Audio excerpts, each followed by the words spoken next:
Hello दोस्तों, स्वागत हमारी आज की नई वीडियो में। आज हम आपको क्लास 12 का हिंदी का सिलेबस बताने जा रहे हैं। क्या क्या आपका पैटर्न है, क्या क्या आपके बोर्ड एग्जाम में आता है, क्या क्या आपको हिंदी में पढ़ना होगा। तो आज की ये वीडियो बहुत ही इम्पोर्टेंट होने वाली है, तो जल्दी से चैनल को सब्सक्राइब कर लीजिए, वीडियो को लाइक कीजिए और नोटिफिकेशन बेल को ऑन कर लीजिए। इसी के साथ आपको रोज नई वीडियो मिलेंगी हर एक सब्जेक्ट। तो चलिए वीडियो को स्टार्ट करते हैं।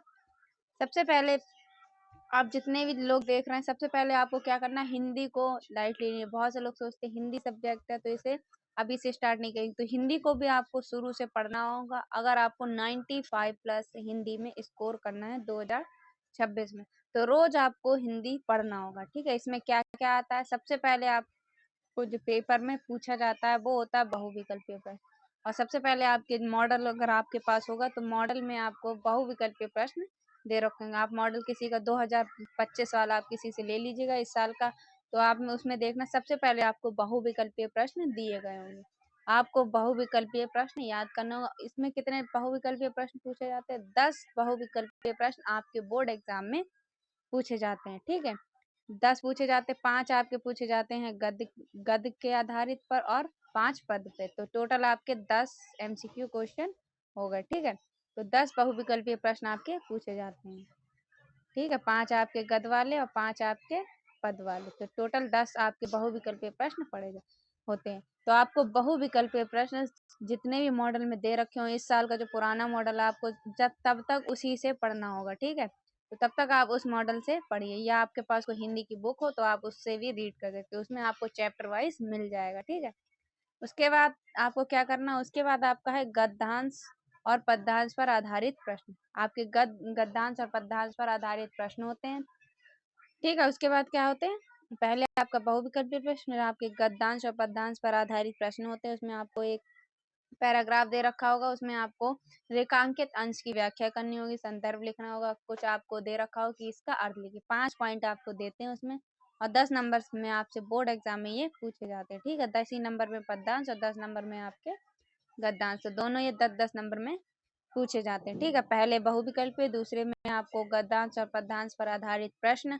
उसके बाद आपसे तीसरे नंबर पे जो होता है वो आपके होते हैं लेखक और कवि पर परिचय। दोनों कितने नंबर में होते हैं? 5-5 नंबर में होते हैं, तो टोटल आपके 10 नंबर में ये पूछे जाते हैं। ठीक है, तो ये किस साहित्यिक परिचय आपको लिखना होता है। लेखक में जैसे आचार्य हजारी प्रसाद द्विवेदी जी हो गए, और वासुदेव शरण अग्रवाल, और कवि में आपका जयशंकर प्रसाद, महादेवी वर्मा, सुमित्रा नंदन पंत, मैथिली शरण गुप्त। तो ये साहित्यिक परिचय आपको पढ़ना होगा। तो कौन कौन से तैयार करने होंगे सब हम आपको बताएंगे, इसीलिए नोटिफिकेशन बेल को ऑन कर लीजिए। आपको हम सारे ही इम्पोर्टेंट इस चैनल पर करवाएंगे। रोज आपके लिए कुछ किसी ना किसी सब्जेक्ट की वीडियोस पर मिल जाएंगी, तो सभी आपको हम पढ़ाएंगे। आज हम आपको सिर्फ और सिर्फ सिलेबस के बारे में बता रहे हैं। ठीक है, तो इसमें आपको हम इम्पोर्टेंट भी पढ़ाएंगे। उसके बाद है आपका कहानी। कहानी कौन कौन सी होती है? कहानी आपकी लाटी हो गई है, बहादुर हो गई, पंच लाइट हो गई, तो ये सब आपसे कहानी भी कितने नंबर में पूछी जाती है? 5 नंबर में पूछी जाती है। तो आपको कहानी पढ़ना होगा। कहानी में एक बहादुर की कहानी हो गई, दूसरी आपकी पंचलाइट, और एक आपकी लाठी होती है, एक ध्रुव यात्रा। तो 4 कहानी आपकी होती है। ठीक है, उसके बाद 5वें नंबर पे आपका है खंड काव्य। खंड काव्य वाले क्वेश्चन होते हैं, जिस जो आपके जिले का हो वो आपको पढ़ना होगा। ठीक है, खंड काव्य क्वेश्चन आपका आता है 5 नंबर में, ये भी पूछा जाता है। ठीक है, उसके बाद आपका दूसरा खंड स्टार्ट हो जाता है, संस्कृत खंड यहाँ से आपका स्टार्ट हो। ठीक है, यहाँ तक खंड आ, यहाँ से आपका खंड बा स्टार्ट हो जाता है। ठीक है, इसमें आपको क्या देख रखा होगा? संस्कृत का गद्य और एक श्लोक दे रखा होगा, दोनों आपको मिलते हैं। गद्य एक दे रखा होगा, उसमें आपको उसका संदर्भ लिखना और हिंदी की व्याख्या करनी होती है। ठीक है, एक ऐसे ही इस टाइप से ही आपको श्लोक मिलता है, एक श्लोक की हिंदी लिखनी होती है और संदर्भ लिखना होता है। ठीक है, तो आपको क्या पढ़ना सारे, अभी आपको कोई इंपॉर्टेंट चीजें नहीं देखनी, अभी आपको सारे ही पढ़ना है। जितने भी आपके मॉडल पेपर में दे रखे हैं सबको आपको देख लेना है। ठीक है, पूरा मॉडल जैसे गद्य है, गद्य के आपके होंगे ऐसे ही चैप्टर के हिसाब से आपको दे रखे होंगे 3-4-5 जितने भी हो, उसमें आपको सब ही रीडिंग करना, उसकी हिंदी हिंदी भी पढ़ना और संदर्भ जितने भी हो सब पढ़ना। श्लोक आपके होंगे ज्यादा नहीं, सुभाष रत्नानी चैप्टर होगा उससे आपके श्लोक ज्यादा इंपॉर्टेंट है, उससे ज्यादा पूछे जाते हैं। ठीक ठीक है, तो आपको जो मॉडल पेपर आपके पास पुराना वाला हो उससे आप अपने पढ़ सकते हैं अभी, ठीक है। उसके बाद आपको हिंदी व्याकरण में क्या क्या आता है। हिंदी व्याकरण में आपसे मुहावरे आते हैं, शब्द युग्म आता है, शुद्ध वाक्य होते हैं। तो ये सब चीजें आपके हिंदी व्याकरण में 2-2 नंबर में आती हैं। उसके बाद आपसे अपठित गद्यांश पूछा जाता है, मतलब अपठित, उसमें एक आपको एक पूरा गद्यांश दे देंगे, उसमें आपको प्रश्न दे देंगे, उसमें से आपको उसके उत्तर ढूंढने होंगे। गद्यांश में से क्या करना होगा, आपको उत्तर ढूंढने होंगे, ठीक है। तो एक अपठित गद्यांश होता है, इसकी आपको प्रैक्टिस करना होगा। उसके बाद आपको रस, छंद, अलंकार, ये 2-2 नंबर में पूछे जाते हैं। रस, रस में जैसे करुण रस, वीर रस, श्रृंगार रस, तो ये सब रस आते हैं। छंद आपके अनुप्रास, अनुप्रास, ये सब आपके छंद, छंद छंद सॉरी दोहा हो जाएंगे इसमें। छंद में आपके सोरठा हो जाएगा। तो ये सब आपके छंद होते हैं। और अलंकार, अनुप्रास अलंकार, अनुप्रास अलंकार, ये सब आपके अलंकार में आते हैं। और ये तीनों कितने कितने नंबर में पूछे जाते हैं, 2-2 नंबर में पूछे जाते हैं। और अभी आपके पास काफी टाइम है, और आप आराम से हिंदी को अगर आधे आधे घंटे भी रोज पढ़ते हैं, तो आप आराम से एंड टाइम तक 95 प्लस स्कोर कर लेंगे हिंदी में।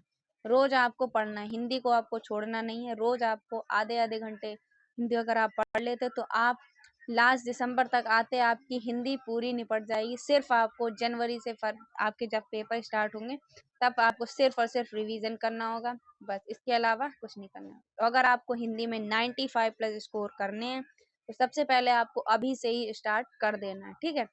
कोई भी सब्जेक्ट हो, चाहे फिजिक्स हो, चाहे केमिस्ट्री हो, चाहे मैथ्स हो आपके, चाहे बायो हो, सबको आपको रोज का टाइम देना। कोई भी सब्जेक्ट स्किप नहीं करना। ये आपने सोचा कि चलो आज हिंदी नहीं पढ़ते हैं, सिर्फ आप इंग्लिश और मैथ्स ही पढ़ लेते हो, ऐसा नहीं। आपको रोज हर एक सब्जेक्ट को टाइम देना होगा। अगर आपका छूट भी जाए, तो उसको आपको कवर अप करना पड़ेगा। तो इसलिए इसलिए इससे बढ़िया है कि छोड़ने से पहले हम आपको उसे रोज ही आप रीडिंग कर लें। अगर आपका एक दिन छूट गया, फिर से आपको कवर अप करने में बहुत ही ज्यादा हट जाता है, ठीक है। तो रस, छंद, अलंकार आपको पढ़ने होंगे। उसके बाद आपको क्या करना है, उसके बाद आपका जो लास्ट होता है, पत्र होते हैं और निबंध। ये 2 बहुत ही इम्पोर्टेंट है, मोस्ट इम्पोर्टेंट आपके टॉपिक है, पत्र और निबंध। 9 नंबर में आपका निबंध आता है, पत्र आता है आपका 6 नंबर में, ठीक है। तो ये आपके 15 नंबर पक्के कर देगा। आपको पत्र आप सब हम आपको बताएंगे, कौन कौन से आपके पत्र आते हैं, किस टाइप से आपको पत्र लिखना होगा, कौन कौन से आपके महत्वपूर्ण पत्र हैं।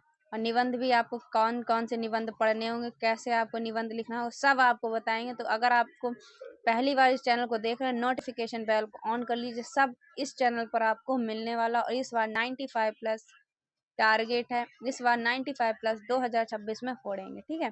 तो आपको क्या करना, रोज आपको हिंदी पढ़ना थोड़ी थोड़ी देर, और इस चैनल को सब्सक्राइब कर लीजिए। आपको जिस टॉपिक इनमें से 10 टॉपिक्स हैं, 10 टॉपिक्स में से आपको जो भी टॉपिक्स चाहिए, तो कमेंट बॉक्स में बताइए, हम आपको उस पर सबसे पहले वीडियो लेके आएंगे। अगर आपको बहुविकल्पीय पे चाहिए, तो बहुविकल्पीय पे हम लेके आएंगे। गद्यांश पे चाहिए, कहानी चाहिए, या आपको कवि या साहित्यिक पर किसी पे कोई भी टॉपिक पर अगर आपको सबसे पहले वीडियो चाहिए, तो कमेंट बॉक्स में बताइए, हम उस पर ही आपकी वीडियो बना देंगे। रोज आपको वीडियो 6 से 7 के बीच में आपको मिल जाएगी। तो नोटिफिकेशन बेल को ऑन कर लीजिए, जिससे कि सबसे पहले आपके पास नोटिफिकेशन पहुंच जाए, ठीक है।